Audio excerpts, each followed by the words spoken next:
অর্ক চমকে যায়, নিঃশ্বাস ভারী হয় ওর। ঠিক তখনই শুনতে পায়, এই অর্ক, ঘুমোচ্ছিস? সকাল বাজে 8টা, কাপড়গুলো এখনো ধুস না? উঠ। রেবেকা বেগমের তীক্ষ্ণ গলা কানে ঢুকতেই জেগে উঠল অর্ক। এতক্ষণ সে স্বপ্ন দেখছিল, আর কথাগুলো স্বপ্নে আরোহী অর্ককে বলেছে। অর্ক কাজের ছেলে হলেও আরণিকে খুব ভালোবাসে, তবে আজ শরীরটা জ্বরে পুড়ে যাচ্ছে ওর। মাথা ঘোরে, চোখ যেন বন্ধ হয়ে আসছে বারবার। ঘরের কোনায় একটা পাতলা মাদুরের উপর শুয়েছিল সে। আমাদের ভয়েস অফ নয় ইউটিউব চ্যানেলের রোমান্টিক লাভ স্টোরি গল্প শুনতে এখনই আমাদের চ্যানেলটি সাবস্ক্রাইব করে রাখুন। ধন্যবাদ।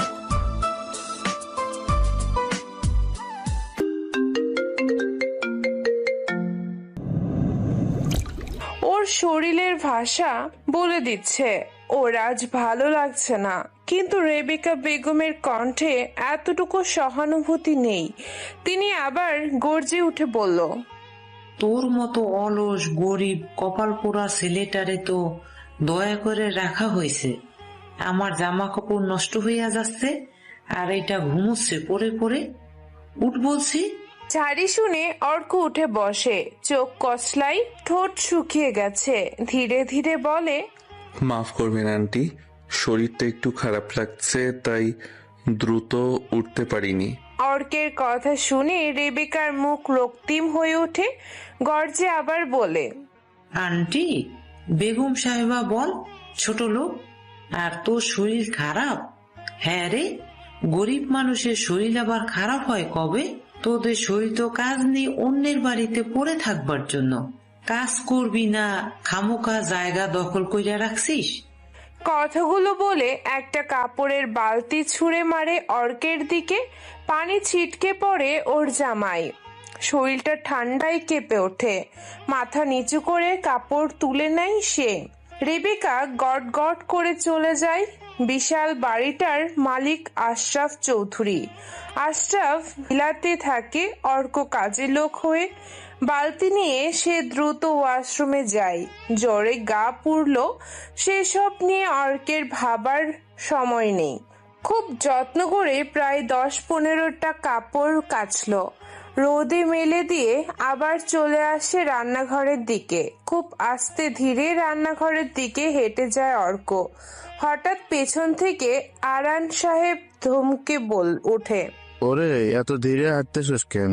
তরতরি কইরা চল, চা বানায় আন। গায়ে কি শক্তি কমে গেছি? কর জলদি চা আনবি। আশরাফের ভাই, আশরাফের ছোট ভাই আরান তেমন কিছুই করে না। অর্ক জি বলে এগিয়ে যায়। রান্নাঘরে ঢুকতেই ঝর্ণা খালা মুখ টিপে হাসেন, তবে আজ মমতা নেই তার চোখেও। ঝর্ণা আরেকটা কাজের মহিলা, মাঝে মাঝে অর্ঘ্যকে সামান্য আদর করে। ঝর্ণা বলে, তোর মুখের তো রং নাই রে, দেশলার কাঠের মতো হয়ে গেছিস। আজ তুই কিছু খাইছিস? অর্ক হাসে, না খালা, কাল রাতেও কাজ শেষ করতে করতে ঘুমাইয়া গেছিলাম, আসলে একটু কাজ। ঝর্ণা কিছু বলার আগেই আরুনির গলা আসে পাশের ঘর থেকে। আরুনি হলো আশরাফ সাহেবের একমাত্র মেয়ে। দেখতে যেমন সুন্দরী, বেশ অহংকারও আছে। অর্ককে চিৎকার করে ডাকে, এই সার্ভেন্ট, আমার জুতো কই? কাল রাতে তোকে ধুতে বলেছিলাম। অর্ক ছুটে যায়, কিন্তু ওর গায়ে তখনও জ্বর। পা টলে পড়ে যেতে যেতে সামলে নেয়। আরুনির সামনে আসে অর্ক। অরুণী দাঁড়িয়ে ওর দিকে তাকিয়ে বলে, উফ, একটা কাজও ঠিক মতো করতে পারে না। গরিবের শরীরে কি শুধু পচা রক্ত থাকে? তোকে বলেছিলাম জুতা পরিষ্কার করে রেখে যাবি, যাসনি কেন? আরুনির মা রত্না আর তার বোন রেবিকা বেরিয়ে আসলো। অর্ককে দেখে নাক সিটকায় আর আরুনিকে বলে, তোর বাপের কপালে এইটুকু গরিব কাজের ছেলেটাও বেশি হয়ে গেছে। রাস্তার ছেলেপুলেও তো ভালো, মা মরছে আর রেখে গেছে আরেকটা কাচ্চোরাম। অর্ক চুপ করে দাঁড়িয়ে থাকে। গায়ে কেউ কিছু না ছুড়লেও মুখের কথায় বুকে ছুরি চলে যায় তার। অর্ক জুতা জোড়া রেখে চলে যায় নিজের ঘরে। পাতলা একটা তোশকের উপরে ঘাপটি মেরে বসলো। কাজ করতে করতে অর্কের চোখে জল আসে, কিন্তু সে লুকিয়ে ফেলে। মনে পড়ে তার মা নাসিমা বেগমের কথা।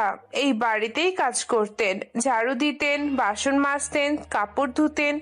সারাদিন শুধু একটা কথাই বলতেন অর্ককে, বাবা, গরিব ঘরে জন্ম হয়েছিস ঠিক আছে, কিন্তু গরিব মন নিয়ে বাঁচিস না।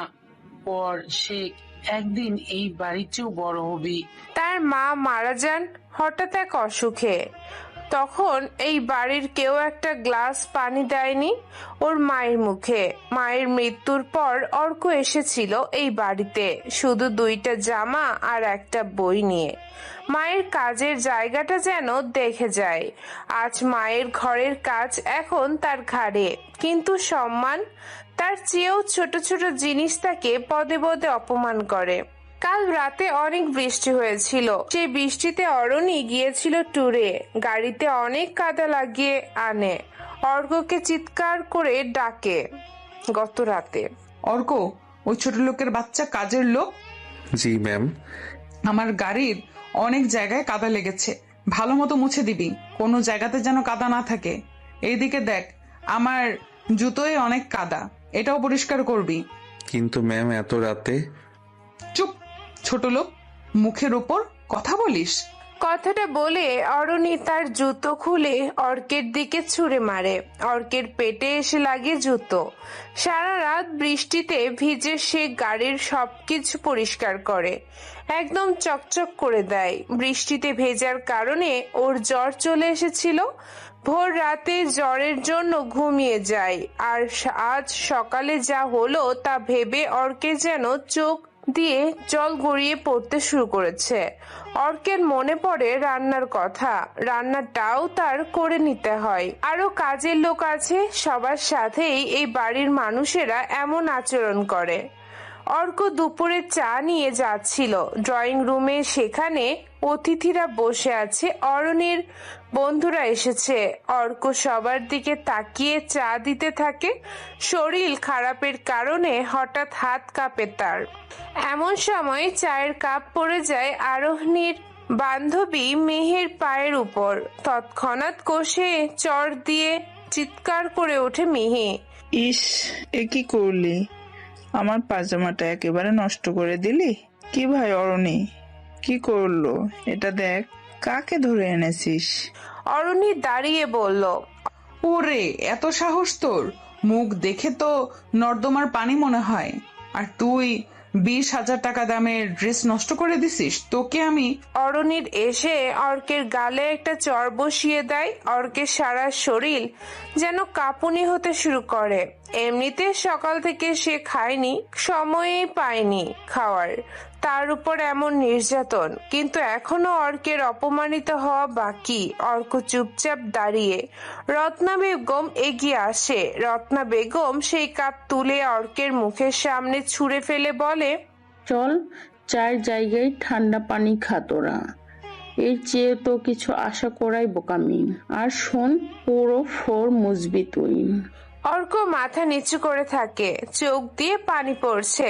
সবাই চলে গেলে বালতি নিয়ে এসে জায়গাটা মুছতে শুরু করে, সাথে কাঁদছেও। চোখের জল কেউ দেখতে পায় না, কারণ সে জানে দুঃখ দেখানোর অধিকার গরিবদের নেই। রাত হয়ে আসে, বাড়ির সবাই খাওয়া দাওয়া করে টিভির সামনে বসেছে। অর্ক তখন বাথরুম পরিষ্কার করেছে। শরীরটা আর চলতে চায় না। কোনো রকমে কাজ শেষ করে সে নিজের ঘরে আসে। নিজের ঘরে কোণে এসে বসে। ঝর্ণা খালা খাবার দিয়ে গেছে, সেগুলো খেয়ে হেলান দিয়ে বসলো অর্ক। ব্যাগ থেকে বের করে তার মায়ের ছবি আর সেই পুরনো খাতা, তাতে লেখা একটা লাইন তার মুখে ফিসফিস করে। তুই পারবি বাবা, আমি জানি। যারা তোকে অপমান করবে একদিন তাদের কাছে তুই হবি সম্মানের নাম। অর্ক চোখ বন্ধ করে। ওর মায়ের স্বপ্ন অর্কের পূরণ করতেই হবে, যেভাবেই হোক। অর্ক হার মানবে না। রাতটা কেটেছে জ্বর, কষ্ট আর না বলা কান্নার সাথে। অর্ক বিছানায় ঘুমিয়ে পড়েনি ঠিকভাবে, বরং হেলান দিয়ে বসে কাটিয়েছে রাত। ভোর রাতের দিকে অর্ক খোলা খাতার উপর মাথা রেখেই কখন যেন ঘুমিয়ে পড়েছিল। একদম কাক ভোরের দিকে হালকা ঠান্ডা বাতাস এসে অর্কের বড় চুলগুলো এলোমেলো করে দিচ্ছে। কিন্তু অর্ক জানে আজ একটা বিশেষ দিন, আজ আরোহীর জন্মদিন, আর বাড়ি সাজানো লোক আসবে আজ। অর্ক বাইরে আসে, প্রতিদিনের মতো সকালের জন্য চা নাস্তা বানিয়ে রেডি করে টেবিল সাজিয়ে ফেলে। সবাই সকাল 9টার ভেতরে উঠে খাবার খায়। অর্ক সবকিছু সাজিয়ে ফেলেছে। আরানের ছেলে রোহান আসে অর্কের কাছে। তোকে বলছিলাম জুতার জোরে কালি করে দিতে, দিসনি কেন? বলি গরিব হয়েছি, যেটা বলবো সেটা করবি। কুত্তার যেমন একটা রুটি দিলে কাছে আসে, তেমনি কাজের লোকদের টাকা দিলে সব করে। তুই করিস না কেন? স্যার, এসব কাজ আমি... অর্কের গালে চড় দেয়, গালি দিয়ে বলে, শুয়োরের বাচ্চা, তুই করবি না তো আমি করব? মুখের উপর কথা বলিস, কাজ কর শালা। তোর মা না করতো না, মহিলাটার যা বলতাম তাই করতো। এই বলে রোহান চলে যায় সেখান থেকে। অর্ক বিমূঢ় দৃষ্টিতে চলে যাও দেখতে থাকে। কোনো উপায় না পেয়ে অর্ক সব জুতা কালি করতে বসে পড়ে। সারাদিন সে কাজ করে, এরই ভেতরে বাড়ি সাজানো শেষ। বাড়ি যেন সাজিয়ে ফেলা হয়েছে রূপকথার রাজ্যের মতো। দেয়ালে রঙিন লাইট, বিশাল কেকের অর্ডার, ফটকের সামনে কার্পেটের। বাড়ির প্রতিটি সদস্য আজ ব্যস্ত, কিন্তু অর্ক সেও ব্যস্ত, তবে অন্যভাবে। সকাল 6টায় সে উঠে কাজ করেছে। রান্নাঘরের যাবতীয় কাজ, টেবিল সাজানো, মেঝে মোছা, অরণির পোষা কুকুরকে খাওয়ানো, বাগান পরিষ্কার, অতিথিদের বসার জায়গা গুছিয়ে দেওয়া, সব দায়িত্ব যেন ওর একার কাঁধে। অর্ক রান্নাঘরে কাজ করছে এখন। রেবেকা বেগম রান্নাঘরে ঢুকে অর্ককে বলেন, এই শোন, গেস্টেরা যেন কিছু নিয়ে অভিযোগ না করে। ভুল করলি তোর আজ কপাল ফাটবে, বুঝলি তো অর্ক? সব কাজ যেন ঠিক মতো হওয়া চাই। অর্ক মাথা নিচু করে জি ম্যাডাম। ঝর্ণা পাশ থেকে বলে ওঠেন। অর্ক দৌড়ে যায়। শরীরটা আজও দুর্বল, কিন্তু ভেতরের এক অদৃশ্য শক্তি তাকে টেনে নিয়ে যাচ্ছে। চোখে ঘুম নেই, পেটে খাবার নেই, কিন্তু তবুও দায়িত্বে ভুল নেই ওর। সে জানে যদি একটুও ভুল হয় তবে আজ শুধু কথা নয়, গায়ে হাত পড়বে অনেক বেশি। তারপর বিকেল 5টার দিকে বাড়ির সামনের উঠোন রঙিন রূপ নিয়েছে। অতিথিরা আসতে শুরু করেছে। গাড়ি থেকে নামছে সুসজ্জিত মানুষ, যাদের গা থেকে আসা দামি পারফিউমের গন্ধে বাতাস ভারী। অর্ক তখন মেইন দরজার পাশে দাঁড়িয়ে অতিথিদের থেকে আনা গিফটগুলো সাজিয়ে দিচ্ছে আর একটা করে ফুল দিচ্ছে। অরণির বান্ধবী মিহিও এসেছে, সাথে এসেছে আরো নাম না জানা অতিথিরা। বিজনেস আইকন আরশাদের মেয়ের জন্মদিনে এমপিও এসেছে। এমপির মেয়ে ফারিয়া অর্কের দিকে তাকায়। অর্ককে খুব কম দাম দিয়ে নতুন শার্ট আর প্যান্ট কিনে দিয়েছিল, সেটাই পরেছে ও, তবে খালি পায়ে আছে। বেশ ভালোই মানিয়েছে সাদা ঢিলে শার্টে কালো প্যান্ট, চুলগুলো নিজস্ব স্টাইলে করা। ফারিয়া অর্ককে দেখে মিহি ফারিয়ার কাছে এসে বলে, ওদিকে তাকাও না, ওটা কাজের লোক। ফারিয়া হাসতে হাসতে বলে, এই ছেলেটা সার্ভেন্ট, একদম সিনেমার এক্সট্রা নায়কের মতো লাগছে। অরণির এক বান্ধবী বলে ওঠে, উফ, ওর জামাইটা দেখে তো তাকানো যায় না, রং এমন যেন 1000বার ধোয়া হয়েছে। অরণি সেই সময় ঢুকছে লাল গাউনে, চোখে সোনালি ছায়া, ঠোঁটে হালকা লিপস্টিক। এক ঝলক দেখেই বোঝা যায় এই বাড়ির রাজকন্যা সে। সবাই দেখছে অরণিকে, অর্ক তাকিয়ে থাকে একটু, কিন্তু দ্রুত চোখ সরিয়ে নেয়। জানে এই দৃষ্টি যদি কারোর চোখে পড়ে আর তার আজকেই দিনটাই শেষ। তবুও লুকিয়ে দেখে অর্ক। অর্কের থেকে অরণি 1-1.5 বছরের ছোট হবে। অর্ক অরণিকে আজকে দেখে চোখ সরাতে পারছে না, তবুও জোর করে চোখ সরাতে হবে তার। কেউ জানলে তার মৃত্যু নিশ্চিত, তবুও মনে মনে বলে ওঠে শুভ জন্মদিন অরণি। এমন অরণির ইশারায় অর্ককে ডাক দেয়। অর্ক ভয় পায় অরণি কি দেখে ফেলেছে। অর্ক অরণির সামনে এসে দাঁড়ালো। অরণি হঠাৎ বলেই ওঠে, এই অর্ক, কেক কাটা হবে 6টায়, টেবিল সাজানো শেষ হয়নি এখনো কেন? তোর মাথা ঠিক আছে? ওইদিকে দেখ, টেবিল চেয়ার নেই, দুটো টেবিলে ফলের বল নেই, সেসব কোথায়? সবার সামনে কথা শুনে অর্ক তাড়াতাড়ি বলে, আমি এখনই করে দিচ্ছি সব ম্যাম। অরণি ঠোঁট বাঁকিয়ে বলে, এই ছেলেটা তো কাজেই লাগে না মা। তোমরা এমন লো কোয়ালিটির সার্ভেন্ট কই থেকে পাও? রত্না ম্যাডাম হেসে বলেন, বাবা একটু বসিস না, এই ঘরে 3টা ফুটবল লাগবে। কি করব মা, তোদের বাবার দয়া তো রাখতেই হয়। ওর মা এখানে কাজ করতো তো, তাই ওকেও রেখে পড়াশোনা তো জানি না, কি করবে বল। সেই মুহূর্তে অর্কের বুকটা চিনচিন করে ওঠে। সে মুখ নামিয়ে চলে যায়। দ্রুত কাজ কমপ্লিট করে এক কোণায় দাঁড়িয়ে থাকে। সন্ধ্যা হয়, কেক কাটা শুরু হলো। সবার আগে অরণি আশরাফের গালে কেক দেয়, তারপর তার মায়ের। অর্ক মুচকি হাসতে থাকে। কল্পনা করে অরণি কেক কেটে সবার আগে তার মুখে দিচ্ছে। সে এটা ভেবে মুচকি হাসে। পার্টি শুরু হয়, কিন্তু কিছু সময় পরেই মিউজিক, ড্রিঙ্কস সবকিছুই আছে। পার্টির মাঝখানে এক সময় একজন অতিথি কফি চায়।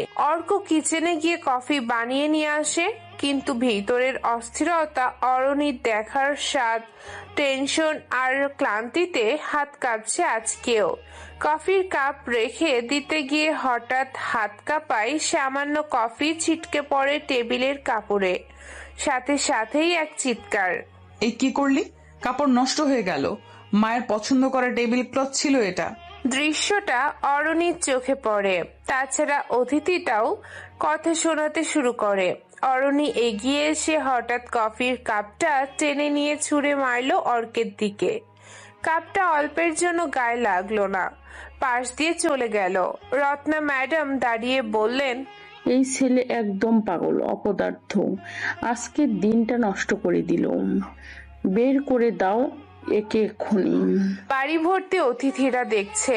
সেই লোকের গায়ে কফি পড়েনি, তবে অর্ক টেবিলের কাপড়ে টান দিয়ে ফেলে কাপটা ধরতে গিয়ে ফলে টেবিলে থাকা সব খাবার লোকটার গায়ের উপরে পড়ে।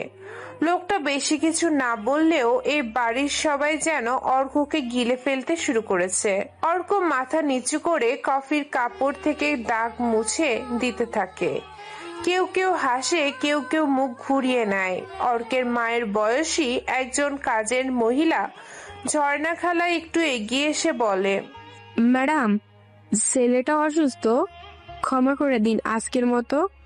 রেবেকা বেগম বলে ওঠেন, ও কাজের লোক, যত বেশি ছাড় দেব তত বেশি মাথায় উঠে। কাল থেকেই নতুন ছেলে মেয়ে দেখবো আমি। অর্ক আর কিছু না বলে রান্নাঘরের দিকে হাঁটতে থাকে। মনটা ভারী হয়ে আছে। মাথায় তখন শুধু মায়ের মুখ, যেন তিনি বলছে, বাবা যত অপমানই করুক, তুই কাজ শেষ করিস।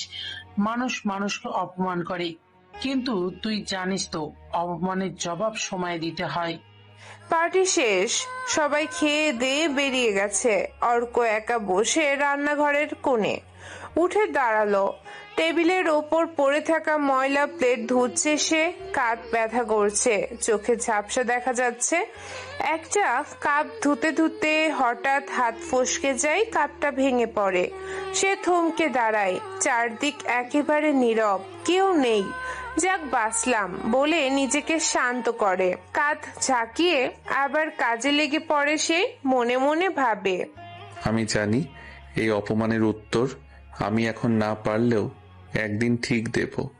আমি তো অর্ক, আমার নামটা এখন যাদের কাছে গালি, একদিন তারাই এই নাম শুনে মাথা নিচু করবে। সব কাজ শেষ করে রুমে আসলো, হেলান দিয়ে বসলো সে।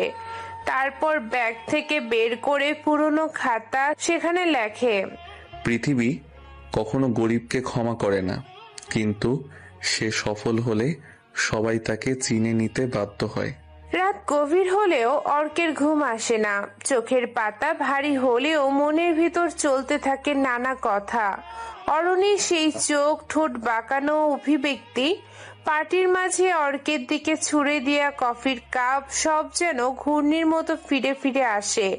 কিন্তু এর মধ্যেও তার বুকের ভেতর এক অসহায় আবেগ ধীরে ধীরে মাথা চাড়া দিয়ে ওঠে, যেটার নাম ভালোবাসা। অর্ক জানে এটা ঠিক নয়, এই ভালোবাসা একতরফা, অসম্ভব, অসম, কিন্তু তাও সে পারে না নিজেকে থামাতে। হয়তো অরণির চোখে তার প্রতি ঘৃণা থাকলেও তার মায়াবী চেহারা, কথা বলার ভঙ্গি, চোখের ভাষা সবই যেন অর্কের ভেতর এক অদ্ভুত আলোড়ন তোলে। পরদিন সকাল, বাড়ির সবাই ব্যস্ত। রেবেকা বেগম টিফিন প্যাক করেছেন, ঝর্ণা খালা খাবার তৈরি করেছেন। অর্ক সেই আগের মতো কাজ করছে, মাথা নিচু করে, শব্দ না করে। কিন্তু আজ ভেতরে কিছু একটা বদলেছে। অর্ক জানে আজ তাকে কিছু বলতে হবে। আজ সে সাহস করে বলবে তার মনের কথা আরণিকে, কারণ অর্কের একটা লক্ষ্য আছে, আর সে লক্ষ্যে পৌঁছাতে হলে অর্কের এই কঠিন সিদ্ধান্ত নিতেই হবে। যে বাড়ির লোকেরা তাকে অপমান করে, গালি দেয়, সবার সামনে ছোট করে, তাদের একমাত্র মেয়েকে ভালোবেসে সে অপরাধ করেছে কিনা জানে না, শুধু জানে এটা তার হৃদয়ের সত্য। অরণির আজ একটু তাড়াতাড়ি উঠছে, ভার্সিটিতে যেতে হবে ওর, আজ ক্লাস আছে। সে রুমে বসে চুল বাঁধছে, পাশে রাখা পারফিউম থেকে হালকা একটা সুগন্ধ ছড়াচ্ছে। অর্ক ট্রে হাতে ওর রুমে ঢুকে চা দিয়ে যেতে, কিন্তু আজ সে থেমে যায় দরজার কাছে। গলায় শুকিয়ে আসে, হৃৎপিণ্ড থক থক করে অরণিকে দেখে। আসতে পারি ম্যাম? আয়, চা রেখে যা। অর্ক ধীরে ধীরে এগিয়ে যায়, কিন্তু ট্রে রাখার পর সে নড়ছে না দেখে অরণি বলে, আর কিছু বলবি? জি ম্যাম। হ্যাঁ বল। অর্ক সাহস করে বলে, আমি কিছু বলতে চাই আপনাকে। অরণি ব্রু কুঁচকে তাকায়, তারপর বলে, তুই আমাকে হঠাৎ এমন ভাবে বলছিস কেন? যাই হোক, কি বলবি বল। অর্ক অরণির কথা শুনে তার চোখে চোখ রাখে, কাপা গলায় বলে, আমি আপনাকে মানে তোমাকে ভালোবাসি অরণি। অনেকদিন ধরে বলার সাহস পাইনি, আজ বলতে পারলাম। 1 সেকেন্ডের নিস্তব্ধতা, এরপর যেন আগুন জ্বলে ওঠে অরণির চোখে। তুই কি বললি? তুই আমাকে কি বললি? ভালোবাসা? তুই, তোর মতো একটা নোংরা, গরিব, অশিক্ষিত কাজের ছেলের সাহস পায় আমাকে ভালোবাসার কথা বলতে? আর তার চিৎকারে রুমে ঢুকে পড়ে রত্না বেগম, রেবেকা বেগম, তানভীর ভাইয়া, সালাম কাকা, রোহান। সবার চেহারায় বিস্ময়। কি হয়েছে আরণি? মা, ও কাজের ছেলে হয়ে আমাকে আজকে ভালোবাসি কথা বলতে এসেছে। কি? ওরে ধর, এ কি কথা বলছে রে এই ছেলে? তুই সাহস পেলি কই? এই ছেলেটা পাগল হয়ে গেছে মনে হয়, মারও একখান। সাথে সাথেই অর্ককে চড় থাপ্পড় ধাক্কা দিয়ে ফেলে দেয়া হয় মেঝেতে। ওর মুখ দিয়ে রক্ত পড়ে। বাড়ির মেয়ের দিকে নজর? তুই কি নিজের জায়গায় ভুলে গেছিস? তোর মায়ের মতো তোকেও রাস্তার ধারে ফেলে দেব। হারামের বাচ্চা আমাকে প্রপোজ করেছে, ওর এত বড় সাহস! আমার নখের যোগ্যই না তুই। তোর না আছে পড়াশোনা, না আছে টাকা, তোর পরিচয় দেবার মতো কিছুই নেই, আসিস প্রপোজ করতে? তোমরা দাঁড়িয়ে কেন? মারো কুত্তাটাকে।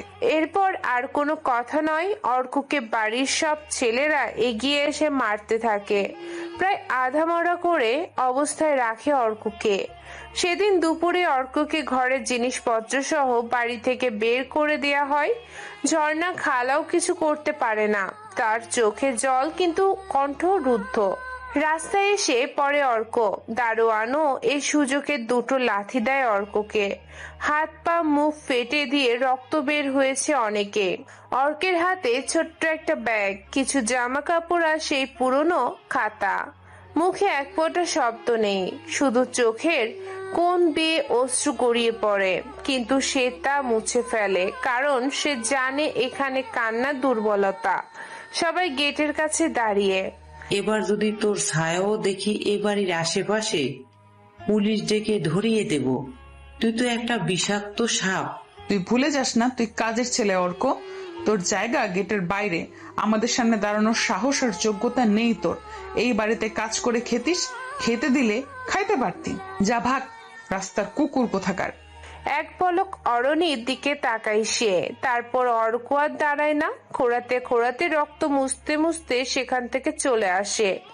দিন পেরিয়ে রাত আসে। সে সারা দিন ফ্লাইওভারের ভেতরে শুয়েছিল। এখন রাত। ঢাকার রাস্তায় রাত নেমে এসেছে। গায়ে জ্বর, হাতে ব্যাগ, পকেটে টাকা নেই। অর্ক হাঁটছে, পা কাঁপে, কিন্তু চোখে ভয় নেই। শুধু একটাই ভাবনা, সে কেবল ভালোবেসেছিল, কিন্তু তা যেন ছিল সবচেয়ে বড় অপরাধ। একটা বন্ধ দোকানের সামনে বসে পড়ে সে। কাঁধে ব্যাগ রেখে হালকা নিঃশ্বাস ফেলে। বাটন মোবাইলটা বের করে মার সেই পুরনো ছবি দেখে। চোখের জল আসে, কিন্তু এবার সে তো আর লুকায় না। মুখ খুলে বলে, মা, আমি সত্যিই খুব ছোট। তুমি বলেছিলে বড় হতে, সম্মান অর্জন করতে।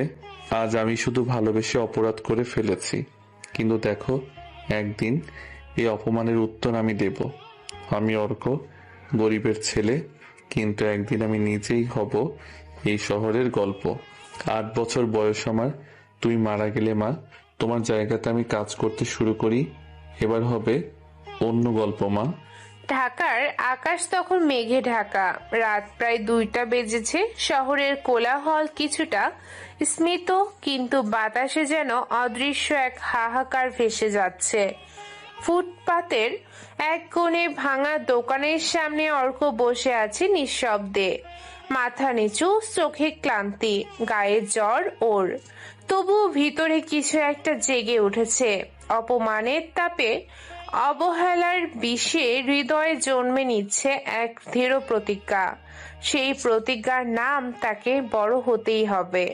অর্কের কাছে এখন নেই কোনো আশ্রয়, থাকার জায়গা নেই, খাবার নেই, বন্ধুও নেই। শুধু আছে একটা ব্যাগ, কিছু পুরনো জামা আর একখানা নোটবুক, যেখানে তার মা অর্ককে যা বলতো সেসব নিয়ে লেখা কয়েকটা লাইন এখনো পড়ে আছে। বাবা, দুনিয়া যদি তোর দিকে পিঠ ঘোরায়, তুই যেন নিজের দিকে ঘুরে দাঁড়াস। চোখ বুজে সে মায়ের কণ্ঠস্বর কল্পনা করে। গলার কাছে একটা চাপা কান্নার গলা জমে আছে, কিন্তু কান্না না করে সে উঠে দাঁড়ায়। সে জানে এই শহর তাকে জায়গা দিবে না যদি সে নিজের জায়গা না বানায়। সকালে এক মসজিদের অজুখানার পাশে মুখ ধোয়, জ্বরের ঘোরে হাত কাঁপে। ইমামের সহকারী এক তরুণ তাকে দেখে বলে, ভাই, আপনি ঠিক আছেন? কোথায় থাকেন? দেখে তো মনে হচ্ছে কিছু খাননি। অর্ক শুধু ভদ্রতার হাসি হাসে। কোথাও না, আর কোথাও থাকার জায়গাও নেই, খাওয়ার কিছুই নেই। ছেলেটার নাম আকাশ। আকাশ তাকে এক গ্লাস পানি দেয়, 2টো রুটি। অর্ক খায়। তখনই মনে হয় পৃথিবীতে ভালো মানুষ এখনো আছে, সবাই নিষ্ঠুর নয়। সে মনে মনে বলে, যেদিন উঠে দাঁড়াবো এমন হবে যেন কেউ আর আমাকে রুটি দিয়ে দয়া করতে না পারে, বরং আমি অন্যদের মুখে খাবার দিতে পারি। পরের কয়েকদিন অর্ক খুঁজে ছোটখাটো কাজ। শুরুতে কেউ নেয় না, কারণ জামা কাপড় আর মুখ দেখে গরিব ছেলে বলেই দূরে সরিয়ে দেয়। অবশেষে একদিন মিরপুরে এক ছোট্ট ইলেকট্রনিক্স এর দোকানে কাজ পায়। মজুরি নগণ্য, কিন্তু অর্ক স্বপ্ন দেখে সেই দোকানে বসে। অর্ক হাতের কাজ বেশ পারে। ওই যে কথায় আছে না, যদি জানা থাকে কাজ, তাহলে ভাতের অভাব হবে না। অর্কের বেলাতেও এটা হয়। সব সমস্যা মানুষের একসাথে আসলেও একটা সমাধানের দরজা খোলা থাকে। অর্কের বেলাতেও সেটা মিলে গেছে। অর্কের হাতের কাজ বেশ ভালো। দোকানদার মাসুদ ভাই বলেন, তুই ভালো কাজ করিস, ঠিক সময়ে আসিস, পড়াশোনা যা করেছিস তাতে ভালো জায়গাতে চাকরি হবে। আমি তোকে ধরে রাখবো। তোর ব্যবহারে কাস্টমার আসে, নতুন তো আরো আসবে। মাসুদ ভাইয়ের কথা শুনে অর্ক মাথা নিচু করে বলে, আমি শুধু একটু সময় চাই ভাই। আমি গরিব, কিন্তু আমি অলস না। আমাকে বড় হতেই হবে ভাই। রাতের বেলা দোকানের পেছনের একটা ছোট্ট স্টোর রুমে অর্ক থাকে। সেখানেই সে পড়ে। অর্ক গোপনে ওই বাড়িতে থাকতেও বই পড়েছে। ন্যাশনালে সে চান্স পেয়েছে বলেই পড়া বাদ দেয়নি। ভার্সিটির বড় ভাইকে খুব কষ্টে ম্যানেজ করে ক্লাস না করার জরিমানার বিষয়টা সামলেছে অর্ক।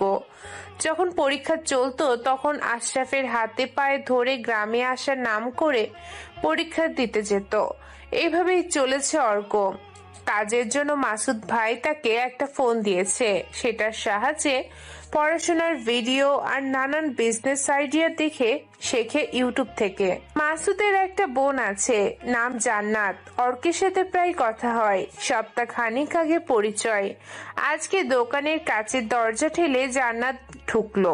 দুপুরে রোদটা যেন শহরের সব ধুলো সব তাপ তার কাঁধে চেপে বসেছে। তবুও মেয়েটার মুখে ক্লান্তির কোনো ছাপ নেই, বরং চোখে এক ধরনের কোমল উজ্জ্বলতা। দোকানের ভেতরে তখন অর্ক একা। মাসুদ ভাই আজ বাজারে গেছে, তাই ক্যাশ কাউন্টারে বসে হিসাব মিলাচ্ছে অর্ক। অর্কের চোখে হালকা ক্লান্তি। রাত দিন কাজ করে আবার রাতে পড়াশোনাও চালিয়ে যায়, তবুও কোনোদিন মুখ ভার করে থাকতে দেখেনি কেউ। তার চোখে সব সময় এক শান্ত হাসি, যেন দুনিয়ার কোনো তারা তাকে ছুতে পারে না। জান্নাত ঢুকতেই অর্ক উঠে দাঁড়ালো। ম্যাম আসুন, বসুন। এই ম্যাম ম্যাম করবেন না, নাম ধরেই ডাকুন, আমি আপনার ছোট। অর্ক হেসে বলল, তাহলে জান্নাত ম্যাম বলবো? জান্নাত আবার ব্রুকুচকে তাকায়। আবার ম্যাম? আচ্ছা জান্নাত। অর্ক আবার হেসে বলে, এই প্রথম তাদের মধ্যে এমন খোলামেলা কথা হলো। এর আগেও জান্নাত এসেছে, কিন্তু সব সময় মাসুদ ভাই উপস্থিত থাকতেন।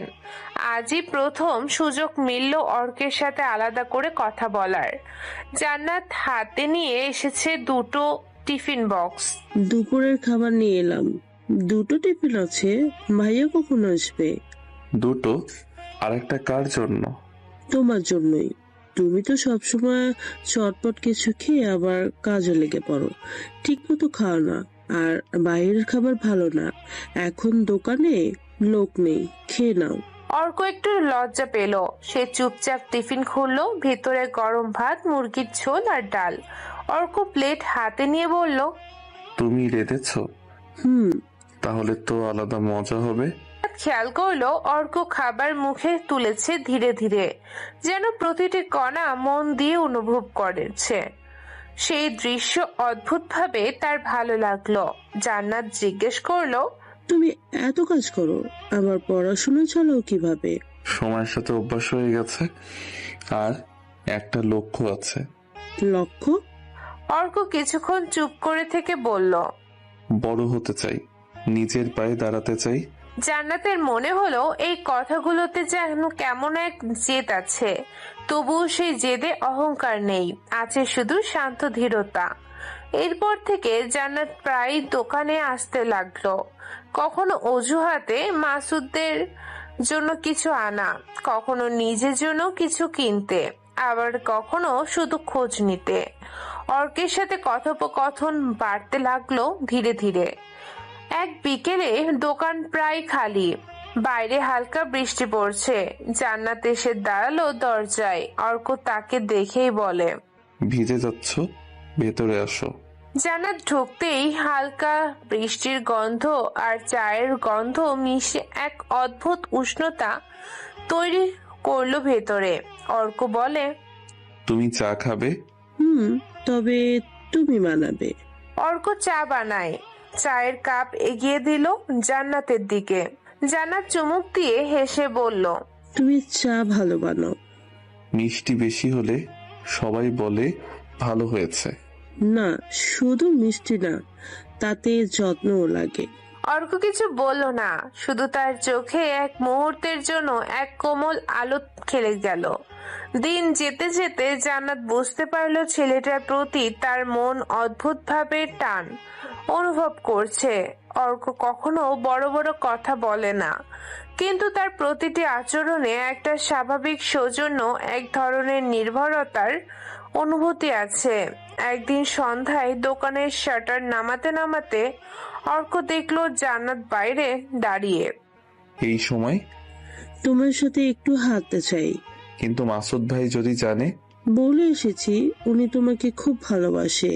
তুমি জানো, আমি প্রথম যেদিন তোমাকে দেখেছিলাম মনে হয়েছিল তোমার মধ্যে কিছু আলাদা আছে। আলাদা? তুমি অনেক চুপচাপ, কিন্তু ভেতরে যেন অনেক কিছু জমিয়ে রেখেছো। হয়তো তুমি কাউকে বলো না, কিন্তু তোমার চোখ বলে দেয়।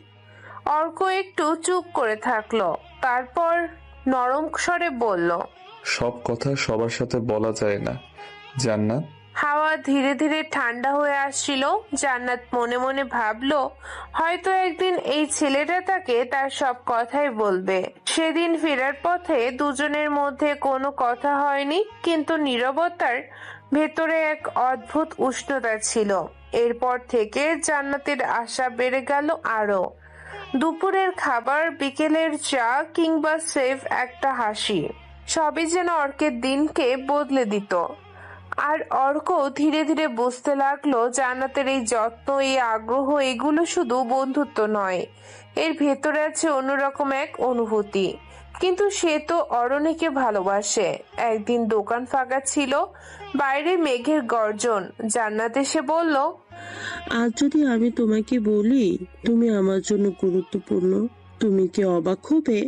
অর্ক তাকিয়ে রইল তার দিকে। কিছুক্ষণ পর মৃদু হেসে বলল, হয়তো অবাক হব না, কারণ আমি এটা বুঝেছি। কিন্তু জান্নাত, আমি বন্ধুত্বের থেকে বেশি কিছু চাই না।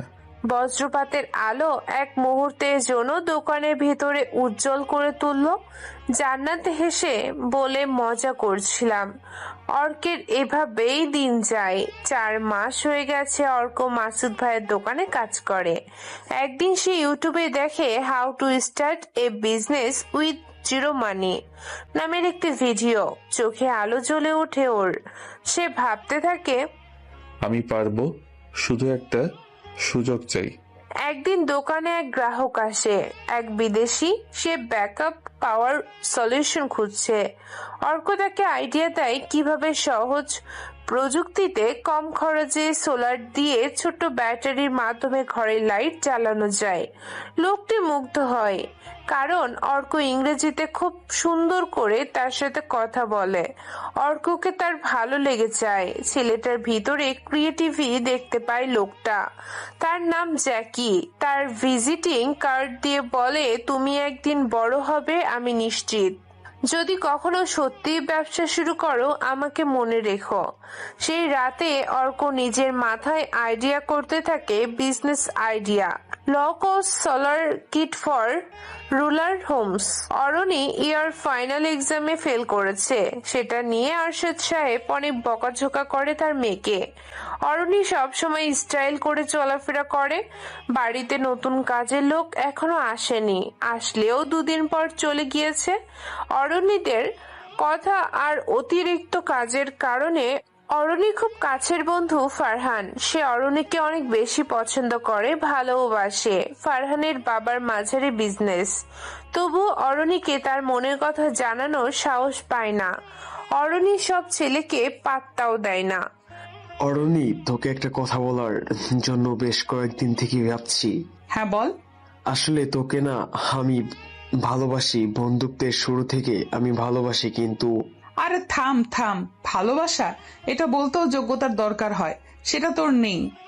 আমার পরিবার, আমার বাবার যে স্ট্যাটাস, সেটা তোর মতো ছেলের অর্জন করাটাও স্বপ্ন। আমাকে ভালোবাসার আগে নিজের দিকে তাকা। আমার কাছে সবাইকে ফকিন্নি মনে হয়।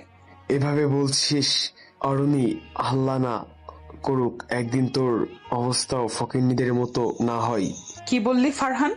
দূরে যা আমার সামনে থেকে। তোকে আর সহ্য হচ্ছে না।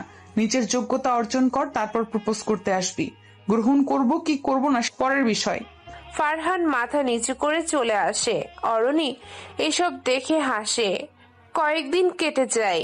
এক রাতে অর্ক ঘুমাতে পারছিল না। ব্যাগ খুলে তার মায়ের ছবি দেখে। মায়ের ছবি দেখলেই মায়ের বলা প্রতিটা কথা অর্কের মনে পড়ে। তুই বড় হ, কিন্তু কাউকে ছোট করে না। মায়ের এমন কথা যেন অর্ক ভুলতেই পারে না। অর্ক প্রতিজ্ঞা করে তার জীবন হবে প্রমাণ। তাকে যারা তুচ্ছ করেছে তাকে ভুল প্রমাণ করবে সে, কিন্তু কোনো ঘৃণায় নিয়ে নয়, সম্মান দিয়ে, সাফল্য দিয়ে। অর্ক এখন দিনে দোকানে কাজ করে, রাতে বই পড়ে, সপ্তাহে একদিন অনলাইনে ক্লাসও করে। ইউটিউব ফ্রি কোর্স, পুরনো বই, সব কিছুই তার অস্ত্র। মাসুদ ভাই ওকে ডেকে বলল, তুই তো অনেক জানিস রে, চাইলেও দোকানের একটুখানি ম্যানেজমেন্টের দিকটা তুই দেখে নিতে পারিস।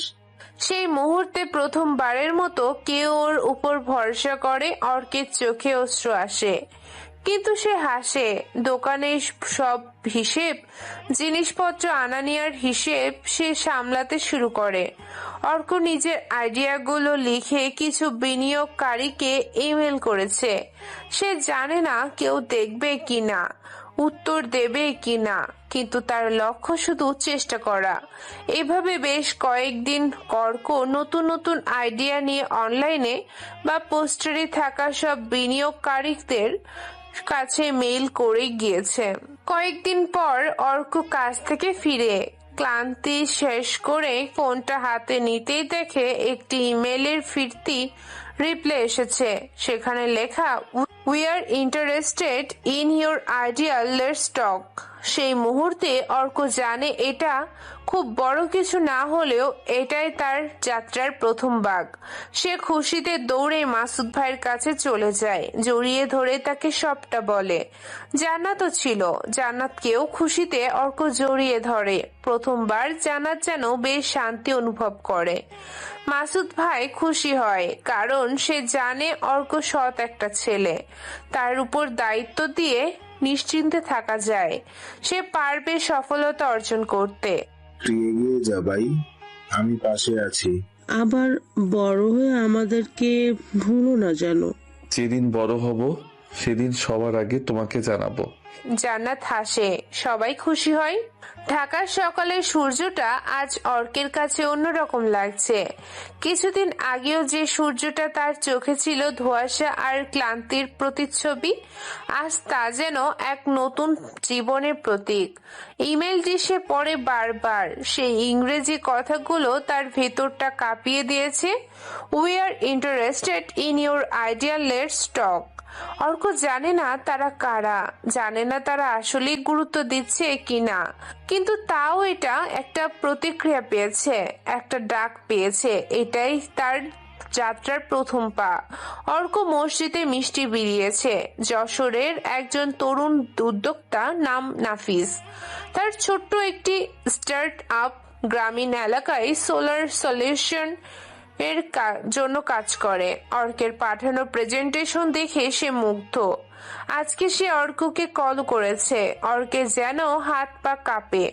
সে রিভিউজ করে কলটা নাফিস বলে, তুমি কোথা থেকে শিখলে সব? জি ভাই, পড়াশোনা করে। মানে? আসলে ইউটিউব, পুরনো বই, পত্রিকা, বিভিন্ন ভিডিও দেখে। নাফিস হাসে, অবাক হয়, তারপর বলে, তুমি তো মেধাবী, তুমি যদি রেডি থাকো আমরা পার্টনার হতে পারি। প্রথম থেকে ইনভেস্ট করতে পারি 1 লাখ টাকা আর কিছু যন্ত্রপাতি। শর্ত একটাই, ইমানদারি আর পরিশ্রম থাকতে হবে। আইডিয়া তোমার, কাজ তোমার, ইনভেস্ট আমার। অর্ক যেন কিছুক্ষণের জন্য নিঃশ্বাস বন্ধ করে রাখে, তারপর শুধু বলে, আমি আমার জীবন দিয়ে দেব এই প্রজেক্টে। মাসখানেক পরে নাফিসের সাহায্যে ঢাকার মিরপুরে একটা ছোট্ট রুম ভাড়া নেয় অর্ক। 500 square feet. এক পাশে সোলার কিটস রাখার সেলফ, অন্য পাশে একটা ডেস্ক, একটা চেয়ার, একটা পুরনো ফ্যান ঘুরছে মাথার উপরে। অর্ক যে দোকানে থাকতো, মানে মাসুদ ভাইয়ের ইলেকট্রনিক্সের দোকান, সেখানে আছে। দোকানের পাশের এক বাড়িতে থাকে মাসুদ ভাইয়ের চাচাতো ভাই রাকিব। মেকানিক কাজ জানে বেশ ভালো। আরেকজন হলো আলফি, হাই স্কুল ড্রপ আউট, কিন্তু আইটি সম্পর্কে কৌতূহলী, আর তারও কিছু গুণ আছে ওইসবের ওপর। অর্ক তাদের ডেকে বলে, শোনো, আমরা কিছুই না, কিন্তু একসাথে হলে হতে পারি অনেক কিছু। আমি শুধু চাই তোমরা চেষ্টা করো আমার সাথে, আমরা পারবো। এভাবে হাল ছাড়তে পারি না আমরা। ভাই আমরা তো গরিব মানুষ, এমন কিছু পারবো? আমরা গরিব কিন্তু ব্যর্থ না। চেষ্টা যদি থাকে তফাৎ করে দেওয়া যায়। টিম হিসেবে কাজ করব আমরা। জান্নাতকেও বলেছি, সেও থাকবে কমিউনিকেশনের জন্য। 4 জনের টিম শুরু করে ছোট্ট পাইলট প্রজেক্ট। গ্রামে একটা সোলার লাইট বসানো, তারা সফলও হয়। অল্প সময়ে প্রথম অর্ডার আসে এক এনজিওর কাছ থেকে 35টা কিটের। অর্ক যেন খুশিতে আত্মহারা। আর প্ল্যান, নাফিসের ইনভেস্ট টাকা সুদ সমেত ফেরত দিয়ে সে নিজের বিজনেস বড় করবে। যদি নাফিস পার্টনার হয় তাহলে থাকবে। এইভাবে আরো অর্ডার আসতে থাকে। বিভিন্ন প্লট, বিল্ডিং, কোম্পানি, ইন্ডাস্ট্রিয়াল সাইটে ওদের কাজের অর্ডার আসতে শুরু করে। এইভাবে অর্ক পরিচিত পেতে থাকে। সফল হতে বেশি সময় লাগে না। আর এই সফলতাকে সবার মাঝে ছড়িয়ে দিতে দেশের বড় একটি নিউজ চ্যানেল অর্ককে ইনভাইট দেয়। সেখান থেকে বিভিন্ন পত্রিকায় উঠে আসে অর্ককে গল্প। তরুণ উদ্যোক্তার সোলার বিজনেস বদলে দিচ্ছে গ্রামের আলো। সেই খবর ভাইরাল না হলেও কয়েকজন প্রভাবশালী ব্যক্তি দেখে। এক ভদ্রলোক ফোন করেন। আপনার কাছ থেকে খুব ভালো লাগলো, আমাদের স্কুলের জন্য 50টা কিট দরকার। জান্নাত সেই লোকের সাথে বেশ ভালো মতোই ডিল ফাইনাল করে। আরশাদ সাহেবের বিরাট বড় বিজনেস, কোটি টাকার বিজনেস। তার বিদ্যুতের ঘাটতি যেন নেই বললেই চলে। তবে তার ম্যানেজার জামির হোসেন বলে, স্যার, বাজারে এখন সোলার কিট অল্প মূল্যে সোলার হোপ কোম্পানি প্রদান করছে। কোম্পানিটা এখন বড় হচ্ছে, ওদের মার্কেট ভ্যালু বিশাল হারে বাড়ছে। আপনার উচিত এসব কোম্পানির সাথে কোলাবোরেশন করা, তাতে আপনি বসে থেকেই পার্সেন্টেজ পাবেন। হ্যাঁ, এটা তুমি সত্যি কথা বলেছো। আমাদের কাজ তো এটাই, নতুন নতুন ছোট কোম্পানি যারা বড় হচ্ছে সব কোম্পানির হাইয়েস্ট ইনভেস্টর ও পার্টনার হওয়া আমার কাজ। তারপর হিউজ মার্কেট ভ্যালু চলে আসলে আমি ইনভেস্ট করা অফ করব। তারপর নতুন নতুন কোম্পানি মুখ থুবড়ে পড়বে প্রোডাক্ট তৈরিতে, তখন সেই সুযোগে কোম্পানির 70% শেয়ার নিয়ে নেব। ফলে যা লাভ হবে তার অর্ধেকের বেশি আমার হবে। সেই কোম্পানি নামে ওদের, কিন্তু টাকা হবে আমার বেশি। জি স্যার, তাহলে কি সব ব্যবস্থা করব? হ্যাঁ, অবশ্যই। জামির চলে যায়। আরশাদ ভাবতে থাকে তার আরো সফলতার কথা। শুরুতে তারও কিছু ছিল না, কিন্তু মগজে ছিল বিজনেস আইডিয়া। তবে তার মেয়েকে নিয়ে বেশ চিন্তায় আছে। মেয়েটা হয়েছে বেশ অহংকারী।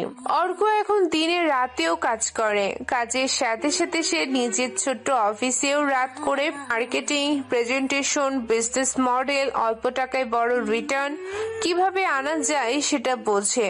রাকিব এখন কিট অ্যাসেম্বল করে। আলফি এখন ওয়েবসাইট বানাতে শিখেছে। আর জান্নাত অনলাইনে ভিডিও করে সেগুলো সেলের দায়িত্ব নিয়েছে। সেলার হব নামটা ছড়িয়ে পড়েছে ধীরে ধীরে। জান্নাত আজকের ভিডিও আপলোড করার আধা ঘন্টার ভিতরে কল আসে তার কাছে, রিসিভ করে সে।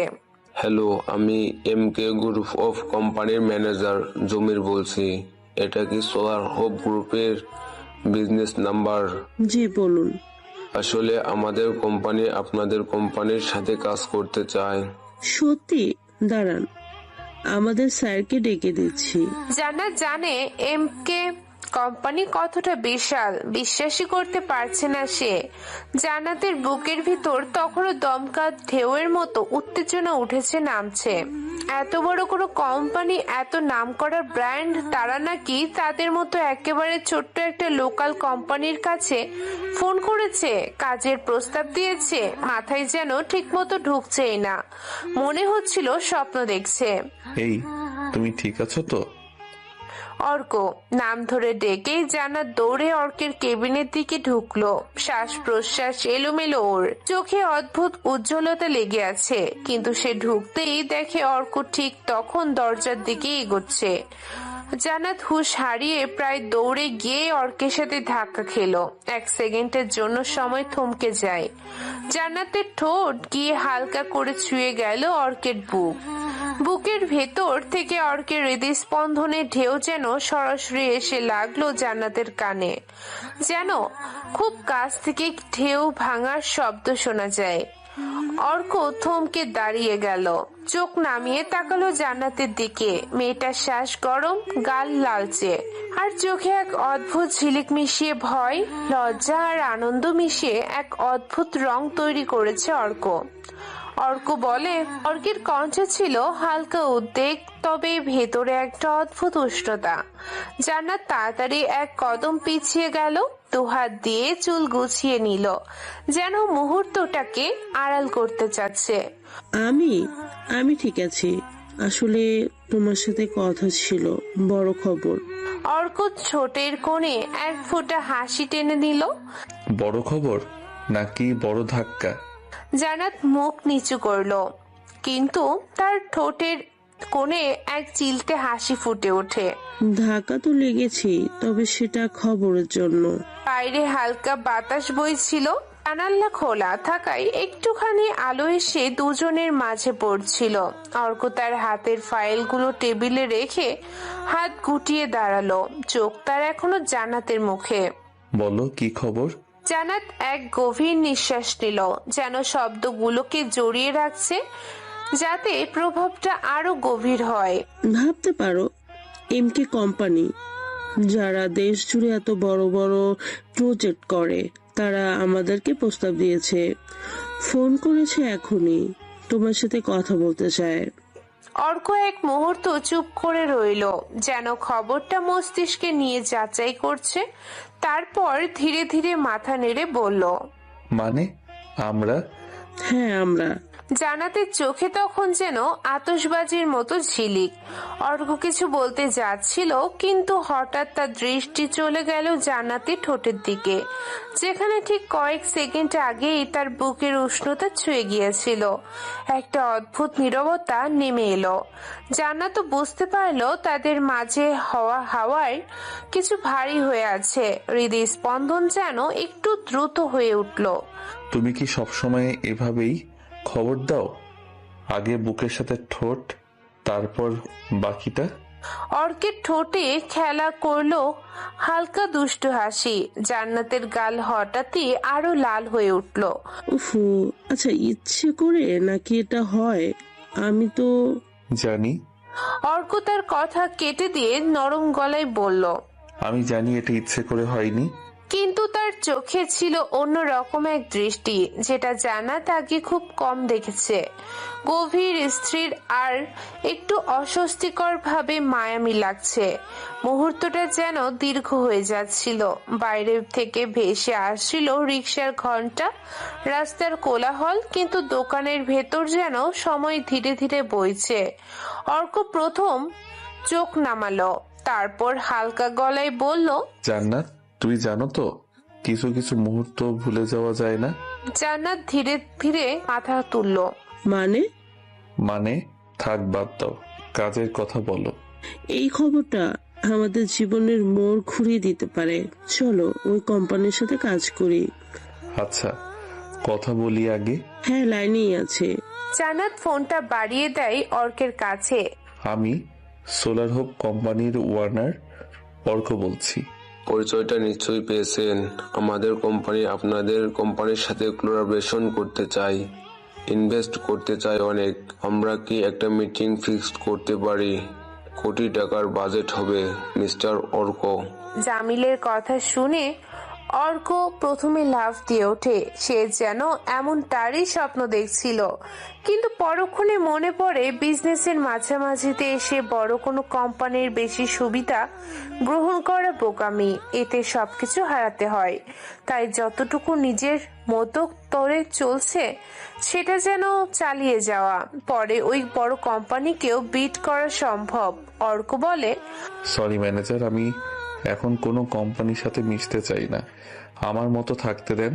ধন্যবাদ অফারের জন্য, কিন্তু এখানে টাকা নিয়ে ভাবছি না। দুবেলা খেতে পারলেই খুশি। আপনি বিরক্ত করবেন না। অর্ক মুখের উপর কেটে দেয়। জামির অবাক হয়, এরকম কেউ হয় যে বড় কোম্পানির অফার ফিরিয়ে দিচ্ছে? তুমি এত বড় সুযোগ হাতছাড়া করলে? না, আমি স্বপ্ন এমকে কোম্পানির সাথে কাজ না করা। আমার স্বপ্ন মাঝারি থেকে শুরু করে বড় কোম্পানিকে বিট করা। তারা ইনভেস্ট হলে লাভ হবে জানি, কিন্তু কথায় আছে অতি মিষ্টিতে পুষ্টিহরণ। জানি আমাদের কোম্পানিকে ওই জায়গাতে নেবার স্বপ্ন দেখি। অর্ক আর কিছু না বলে চলে যায়। জান্নাত বোকার মতো তাকিয়ে থাকে। মনে পড়ে একটু আগের ঘটনা। সে লজ্জা পায় আবারও। অর্ক আজ একটা বিরাট বড় অ্যাপার্টমেন্টে এসেছে ডেলিভারি দিতে। ডেলিভারি দিয়ে ফিরতে ফিরতে রিক্সা নিল অর্ক। কিছুটা দূরে রাস্তার কাজ থাকায় রিক্সা ঘোরাতে হয়। হঠাৎ চোখে পড়লো সে বাড়ি, মানে আশরাফ সাহেবের বিশাল অট্টালিকা। গেটের সামনে সেই সিকিউরিটি গার্ড আজও আছে। অর্ক কিছুক্ষণ রিক্সা থামিয়ে বাড়িটা দেখে। স্মৃতিগুলো ভিড় করে আছে। সেই কফির কাপ ছুঁড়ে মারা, অপমান, ঘৃণা সব ভাসতে থাকে। কিন্তু আজ অর্কের চোখে জল আসে না। বাড়িটার দিকে তাকিয়ে সে শুধু ভাবে, এত তাড়াতাড়ি ফিরে আসার জন্য না, আমি ফিরবো এমন ভাবে যে সবাই মাথা নিচু করবে। এই বাড়িটা আমার চাই। ফিরে আসে নিজের ছোট্ট দোকানে। এক ক্লায়েন্ট 1 লাখ টাকার প্রজেক্টের জন্য চেক দেয়। অর্ক প্রথমবার নিজের নামে চেক দেখে। সে হাসে, কাঁদে না, শুধু চোখ বন্ধ করে বলে, মা, আমি আস্তে আস্তে এগোচ্ছি। ওদিকে অরণি বাড়িতে এসেছে। দারোয়ান পত্রিকা পড়ছিল। গাড়ির ভেতর থেকে অরণি সেদিকে তাকায়। অর্কের চেহারা চোখে পড়ে ওর। সে গাড়ি থামিয়ে পত্রিকাটা হাতে নেয়, কিন্তু পড়ার সেভাবে সময় না পেয়ে আবারও রেখে দেয় অরণি। সোলার হোপ এখন ছোট্ট শহরগুলোকে আলো ছড়াচ্ছে। অর্ক ব্যবসা চালিয়ে যাচ্ছে। একটা করে ডিস্ট্রিবিউশন পয়েন্ট খুলছে প্রত্যন্ত এলাকায়। সরকারি একটা ছোট্ট ফান্ড পেয়েছে সে। সাংবাদিকতা তার সাক্ষাৎকার নিচ্ছে। কিন্তু সে এখনো সে ছেলেটাই যে রাত 2টায় হেডফোনে জোরে জোরে ইংরেজি শোনে, কারণ উচ্চারণ ঠিক করতে হবে। ক্লায়েন্ট মিটিং এ ভুল করা যাবে না। একদিন একটা চিঠি আসে সরকারি একটি প্রকল্পে পার্টনারশিপের সুযোগ। যদি হয় তাহলে সোলার হোপ বদলে যাবে সম্পূর্ণরূপে। অর্কের সোলার হোপ এখন শুধুই ছোট্ট একটা উদ্যোগ নয়, এটি ধীরে ধীরে একটি শক্তিশালী ব্র্যান্ড রূপ নিচ্ছে। প্রতিদিন কাজের চাপ বাড়ছে, কিন্তু তার সাথে সাথে বাড়ছে মানুষের ভরসাও। গ্রামীণ এলাকা থেকে শুরু করে শহরের ছোট্ট স্কুল, এনজিও, এমনকি কিছু সরকারি সংস্থার সবাই চাইছে সোলার হোপ এর সাথে কাজ করতে। অর্ক এখনো সে পুরনো সস্তা জামা পরে, কিন্তু তার চোখে ঝলকানি। আজ সকালে বাংলা নিউজ 24.com-এ একটা আর্টিকেল বের হয়। একজন কাজের ছেলে থেকে কোটি টাকার উদ্যোক্তা অর্কের গল্প। নিউজটা ফেসবুকে শেয়ার হতে থাকে। অর্ক অবাক হয়ে দেখে অনেক পুরনো পরিচিতরাও তাকে মেসেজ করছে। কেউ বলছে, তুই না সেই অর্ক, কিন্তু সে কারোর উত্তর দেয় না। হঠাৎ তার আইডিতে মেসেজ আসে, মিহি আইডিটার নাম। অর্ক নামটা দেখে চমকায়। প্রোফাইল পিক দেখেই চিনতে পারে এটা অরণির সেই বান্ধবী মিহি। এই, আপনি অর্ক স্যার না? মানে আমি একটা অর্ককে চিনি। অর্ক সিন করে না, তবে বেশ মজা পায়। ঠোঁটের কোণে পৈশাচিক একটা হাসি জমা হয় অর্কের। তবে সাফল্য পেলেও অর্ক বদলায় না। প্রতিদিন রাত 2টা অবধি সে পড়ে ব্যবসা, প্রযুক্তি, লিডারশিপ নিয়ে। নিজের ইংরেজি স্কিল ভালো করার জন্য ইউটিউবে ভিডিও দেখে, স্পিকিং প্র্যাকটিস করে। আয়নার সামনে দাঁড়িয়ে তার একটা কথা মনে পড়ে বারবার। অন্যদিকে অরণির এখনো সে কোটিপতির মেয়ে, অথচ সময়টা পাল্টেছে। সামাজিক মিডিয়ায় সে নিজের ছবি পোস্ট করে, ব্র্যান্ডের পোশাক, দামি রেস্টুরেন্ট, ফ্যাশন শো করে। আর অরণি, তার পাশে থাকে ধনী বন্ধু বান্ধব। তাদের মধ্যে সেই একজন হলো ফারহান।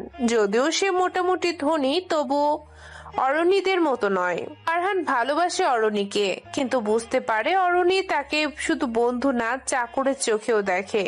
এক কফি শপে আজকে ওর সব বন্ধুরা এসেছে। ফারহান অরণির সামনে বসলো, সবাই ফটো তুলছে। এমন সময় ফারহান অরণিকে প্রপোজ করে। আমি তোকে ভালোবাসি অরণি, প্লিজ আমার প্রস্তাবটা ভাব। তোকে অনেক ভালোবাসা দেব। এখন আমি আমার বাবার বিজনেস সামলাই। অরণির বাকি বন্ধুরা অবাক হয়। অরণি হেসে বলে, তুই আমার যোগ্য না ফারহান। তুই ভেবেছিস আমি তোর মতো একটা ছেলে পছন্দ করব? মানে প্রপোজ করবি আর হ্যাঁ বলবো? যতবার প্রপোজ করবি উত্তর না হবে। আমার পছন্দ টাকাওয়ালা স্মার্ট কাউকে, বুঝেছিস? তারপর সবার সামনে ফারহানের দিকে কফির কাপ ছুঁড়ে মারে অরণি, সাথে গালে একটা চড়ও বসিয়ে দেয়। সেই মুহূর্তে কফি শপে থাকা সবাই স্তব্ধ। ফারহান কাঁদতে কাঁদতে বেরিয়ে যায়, কিন্তু অরণির মুখে বিন্দুমাত্র দুঃখ নেই। সোলার হোপ এই একটি ফোন আসে, এক সরকারি কর্মকর্তার কণ্ঠ। আপনার কাজগুলো নিয়ে আমরা আলোচনা করতে চাই। আগামী সপ্তাহে এক টেন্ডারে অংশ নিতে পারেন। ইনভাইটেশন মেইল পাঠানো হয়েছে। এই মেইল অর্কের বিজনেসকে সম্পূর্ণ বদলে দিতে পারে। অর্ক দিন রাত খেটে প্রেজেন্টেশন বানায়, আলফি ওয়েবসাইটের নতুন সেকশন তোলে, রাকিব সিম্পল বানিয়ে চেক করে, সবকিছু ঠিকঠাক হয়। সেদিন মিটিং এ বড় বড় কোম্পানির প্রতিনিধি ট্রায়েড শুট ব্যান্ডের ঘড়ি পরে আসে সবাই। তার মধ্যে অর্ক ঢোকে সাদা মাটা শার্ট পরে, কেউ তাকায় না তার দিকে। ব্যাগ তৈরির কোম্পানির ম্যানেজার অর্ককে দেখে বলে, এইটা কি হেল্পার নাকি? এটাকে ইনভাইট কে করলো বিজনেস মিটিং এ? অর্কের কানে কথাটা পৌঁছায়, সে হাসে, সে আর মাথা নিচু করে না। আরশাদ সাহেবও আসে।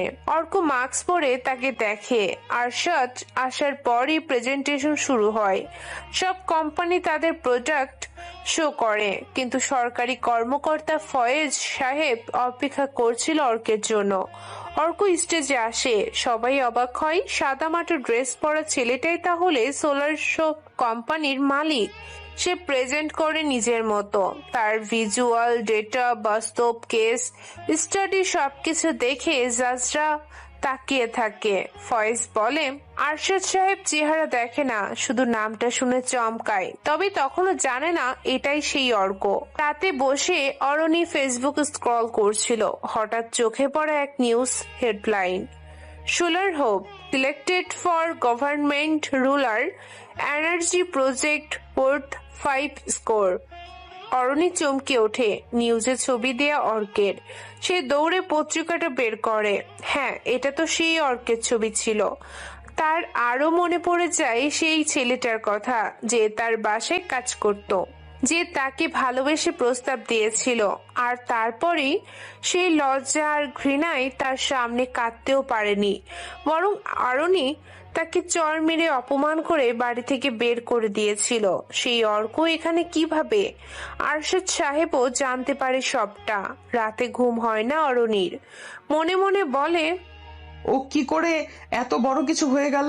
আমি তো বলেছিলাম ও কিছুই করতে পারবে না। আমি তো বলেছিলাম সে আমার যোগ্য না। কিন্তু অর্ক পেরেছে, সে সবকিছু অর্জন করেছে 3 বছরের ভিতরেই। অরণির যেন কনফিউশন দূরই হয় না। অর্ক এখন সফল বিজনেসম্যান, বিভিন্ন বিজনেস মিটিং এ তাকে ইনভাইট করা হয়, তবে সে খুব কম দামি কাপড় পরে সেখানে আসে। দারোয়ানেরাও এত কম দামি পোশাক পরে না। অনেকে অনেক কিছু বলে, কিন্তু অর্কের তাতে কিছুই যায় আসে না। আজ অর্কের ইনবক্সে আসে একটি মেইল, বিজনেসম্যানদের জন্য একটি 5-তারা হোটেলে ইনভাইট করেছে। অর্ক ভাবছে যাবে কি না। এত বড় জায়গা, এত নামি মানুষ, সে কি মানায়? আলফি বলে, কিন্তু আমার যে মনে হয় আমি এখানে মানানসই না। আপনি যাবেন, সবাইকে দেখিয়ে দেবেন আপনি একজন সফল মানুষ। আপনিও পারেন। আজ আমাদের কোম্পানিতে কাজ করে শত শত ছেলে, যারা বেকার ছিল তারা এখন কর্ম করছে। আচ্ছা, যাবো তাহলে। জান্নাত, তুমিও রেডি হও, যেতে হবে আমাদের। জান্নাত মুচকি হাসে, অর্কও হাসে। তারপর আশরাফ সাহেবের অফিসে এসেছে সাব্বির রহমান। সে এক সময় আশরাফের সবচেয়ে বড় প্রতিদ্বন্দ্বী ছিল। আশরাফের কোম্পানি একবার সাব্বিরের কাছে টেন্ডার নেওয়ার সময় হেরে যায়। আশরাফ তা মেনে নিতে পারেনি, এজন্য সাব্বিরকে মিথ্যে মামলায় জেলে পাঠিয়ে দেয়। সে তার কোম্পানির আগের ম্যানেজারকে খুন করিয়ে সাব্বিরের উপরে চাপিয়ে দেয়। ফলে সাব্বির 10 বছরের জন্য জেল খেটে আসে। আজকের সকালটা ছিল শান্ত। জানালার ওপাশে সূর্যের আলো ঢুকছিল। আশরাফ সাহেবের কনফারেন্স রুমে বসেছিলেন নিজ তিনি নিজ অফিস চেয়ারে, চা হাতে, কাগজপত্র ছড়িয়ে ছিল টেবিলে, আর এক পাশে দাঁড়িয়ে ছিল ম্যানেজার জামির। আজ বিকালে ক্লায়েন্ট মিটিং আছে স্যার। আশরাফ গভীরভাবে মাথা নেড়ে বলে, সব ঠিকঠাক রাখবে, ছোটখাটো ভুলের জায়গা নেই তুমি। কিন্তু তখনই দরজার সামনে দাঁড়িয়ে থাকা রিসেপশনিস্টের মেয়েটা ছুটে আসে আশরাফের রুমে। স্যার, একজন এসেছেন, নাম বললেন সাব্বির রহমান। মুহূর্তেই আশরাফ সাহেবের মুখে চা থেমে যায়, কলার নিচে গলা পাকানো নিঃশ্বাস আটকে গেল কিছুক্ষণ। কি বললে তুমি এইখানে? সাব্বির রহমান স্যার, সে নিজেকে আপনার পুরনো পরিচিত বলছেন। এক মুহূর্তে নিস্তব্ধতা ভেদ করে দরজাটা নিজের মতো করেই খুলে গেল। গাঢ় নীল শার্ট, চাপা চোখ, মুখে পুরনো এক বিষাক্ত হাসি নিয়ে এক ব্যক্তি ঢুকে পড়ল কনফারেন্সের রুমে। মাথা উঁচু করে এক সময়কার অন্ধকার জীবনের বোঝা বহন করে আসা সাব্বির রহমানের চেহারাটা যেন অনেক বেশি ভারী দেখাচ্ছে, কিন্তু তার চোখে ছিল আগুনের মতো তীক্ষ্ণ প্রতিশোধ। প্রশ্নটি করে আশরাফ দাঁড়িয়ে পড়লেন চেয়ারে। ইয়েস পার্টনার, আমি এসেছি। তুমি তো। আশরাফ কিছু বলতে চাইলে সাব্বির থামিয়ে দেয়। আমি তো জেলে ছিলাম 10 বছর, আর প্রতি রাতে আমি শুধু ঘুমিয়ে একটা মুখ দেখতাম, সেটা তোমার মুখ। আর আজ সে স্বপ্ন থেকে বেরিয়ে এসেছি, বাস্তবে এসেছি তোমার চোখের সামনে। আশরাফ এবার কড়াভাবে বলে, তুমি তো সাহস কম না, কি চাও আর কিভাবে এসেছো? সাব্বির একটু হেঁটে তার টেবিলের দিকে এগিয়ে গিয়ে ধীরে ধীরে বলে, তুমি বিজনেসে জেতার জন্য সবকিছু করতে পারো। তুমি ভেবেছিলে আমি ভেঙে গেছি, হার মেনে নিয়েছি। না পার্টনার, আমি ফিরে এসেছি শুধু একটা কাজ করতে, তোমার সাম্রাজ্য আমার পায়ের নিচে নিয়ে আসতে। তুমি একটা খুনি, তুমি আমার ম্যানেজারকে খুন করেছিলে। না আশরাফ, তুমি করেছিলে খুনটা, শুধু দায়টা চাপিয়ে দিয়েছিলে আমার উপর। তুমি ভাবছো কি কেউ জানে না? আমি জানি। খেলা এখনো শেষ হয়নি, এবার তোমার ধ্বংস কেউ আটকাতে পারবে না। সাব্বির কথাগুলো বলে সেখান থেকে চলে যায়। আশরাফ ভয় পেয়েছে, সে কি বলবে বুঝতে পারে না। রাজধানীর অভিজাত হোটেল ইন্টারন্যাশনাল গ্র্যান্ড প্যালেস, দুর্লভ এক সন্ধ্যার আয়োজন। পুরো হল রুম জুড়ে ঝলমলে ঝাড়বাতি, সুগন্ধি মোমবাতির আলোর নিচে ঘুরছে শহরের সবচেয়ে নামি দামি শিল্পপতিরা, বিনিয়োগকারীরা, মিডিয়া ব্যক্তিত্ব এবং রাজনীতিবিদরাও। আজকের অনুষ্ঠানের নাম ইনোভেশন ইন বিজনেস, বাংলাদেশের কর্পোরেট জগতের সবচেয়ে সম্মানজনক বিজনেস অ্যাওয়ার্ড নাইট। এবং আজকের মধ্যমণি, যাকে ঘিরে এত উত্তেজনা, সোলার হোপ গ্রুপের সিইও। নামটা এখন শহরের প্রতিটি কর্পোরেট ক্যানভাসে ছাপা, অর্ক রহমান। একই সময় অরণি প্রস্তুত হচ্ছিল তার ঘরে, পরনে সিলভার হাই স্লিপ গাউন, কানে হীরার দুল, ঠোঁটে লাল লিপস্টিক। আয়নার সামনে দাঁড়িয়ে নিজেকে একবার দেখে নিয়ে ঠোঁটে এক টুকরো তৃপ্তির হাসি দিয়ে বলে, আজ সবাই তাকাবে আমার দিকে। মাথার ভেতর একটাই চিন্তা, ফারহান আজও হয়তো থাকবে, তাকে ইগনোর করব, এবং আজ সবাই দেখবে আমি কাকে পছন্দ করি। তবে অরণি জানতো না আজ যে মানুষটিকে সে দেখতে পাবে তাকে সে চিনবে ঠিকই, কিন্তু নিজের মনকে মানাতে পারবে না। সন্ধ্যা হয়, হল রুমে একে একে প্রবেশ করছেন সবাই। চারপাশে হালকা জেজ মিউজিক, হোস্টেসরা স্টেজে প্রস্তুত, মিডিয়া ব্যস্ত লাইভ আপডেটে। একসময় মাইকে ঘোষণা আসে, ladies and gentleman, introducing the man who has transformed the future of clean energy in Bangladesh, the CEO of Solar Hope Group, Mr. Orko. হঠাৎ ঝলসে ওঠে ক্যামেরার ফ্ল্যাশ। স্টেজের কর্নার থেকে এক ঝলক আলোয় দেখা গেল অর্ককে, একজন দীর্ঘদেহী সুগঠিত পুরুষ, পরনে সাদা shirt, navy blue 3 piece suit, হাতে সোনালী ঘড়ি, চোখে মুখে দৃঢ়তা, হাঁটার ভঙ্গিমায় আত্মবিশ্বাস, ঠোঁটের কোণে ক্ষীণ এক ঠান্ডা হাসি। তার সাথে হাত ধরে হেঁটে আসছে আরো একটি সুন্দরী মেয়ে, জান্নাত। সে আলোর ঝলকানিতে সবাই তাকায় সেদিকে। অরণ্যও বাদ যায়নি। যদিও অরণ্য জানে না অর্ক আসবে এখানে, কিন্তু নামটা মাইকে যখন ঘোষণা হলো আর লাইটের আলো যখন অর্কের উপর পড়লো, তখন যেন অরণ্য নিঃশব্দের মতো দাঁড়িয়ে যায়। অর্ককে দেখে অরণ্য থমকে যায়। হাতে থাকা ওয়াইনের গ্লাসটা কাঁপে। সে বিশ্বাসই করতে পারে না, এ কি সত্যি সেই অর্ক, সেই কাজের ছেলে যাকে একসময় তার পরিবারের সবার মতোই সেও গালমন্দ করত? এ কি সেই অর্ক যে ছেলেটাকে সে ঘৃণা করত, অপমান করত, প্রকাশ্যে অপদস্থ করত? সেই ছেলেটাই আজ দেশের সবচেয়ে আলোকিত তরুণ ব্যবসায়ী। সব ক্যামেরা এখন অর্কের দিকে। সবচেয়ে ধনী কোম্পানির নাম আজ তার সঙ্গে জড়িয়ে। পরের পার্ট তাড়াতাড়ি আসবে ইনশাআল্লাহ।